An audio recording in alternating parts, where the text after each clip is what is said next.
Hi viewers, welcome to our channel. మీరు చూస్తున్న ఈ టెంపుల్ వచ్చేసి గుడిమల్లంలో ఉందండి. ఈ గుడిమల్లం దాదాపు తిరుపతి నుంచి ఒక 21 కిలోమీటర్స్ ఉంటుంది. అదే రేణిగుంట నుంచి అయితే ఒక 10 కిలోమీటర్లు వస్తుందండి. ఇది చాలా పురాతనమైన టెంపుల్. దాదాపు క్రీస్తు శకం 2వ శతాబ్ద కాలంలో నిర్మించినట్లు ఇక్కడ శాసనాలు చెప్తున్నాయి. అయితే సైంటిస్టుల ప్రకారం ఇది క్రీస్తు పూర్వం 2వ శతాబ్దం నాటిదని గుర్తించారు. ఇక్కడ శివుడు పరశురామేశ్వరుడుగా కొలువై ఉన్నాడు. ఇక్కడ శివలింగం స్పెషల్ ఏంటంటే ఒకే శివలింగంపై బ్రహ్మ, విష్ణు, మహేశ్వరుడు మనకు దర్శనమిస్తారండి.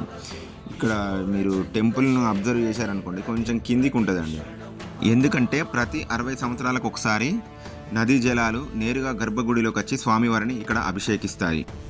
అలాగే ఈ టెంపుల్కి భారతదేశంలోనే మొదటి శివాలయంగా గుర్తింపు ఉందండి. మేము లాస్ట్ టైం వచ్చినప్పుడు దర్శనం చేసుకుందాం అనుకున్నాం, బట్ వస్తుంటేనే మర్చిపోయినాం అన్నమాట. సో ఈసారి దర్శనం చేసుకున్నాం. చాలా బాగుందండి టెంపుల్.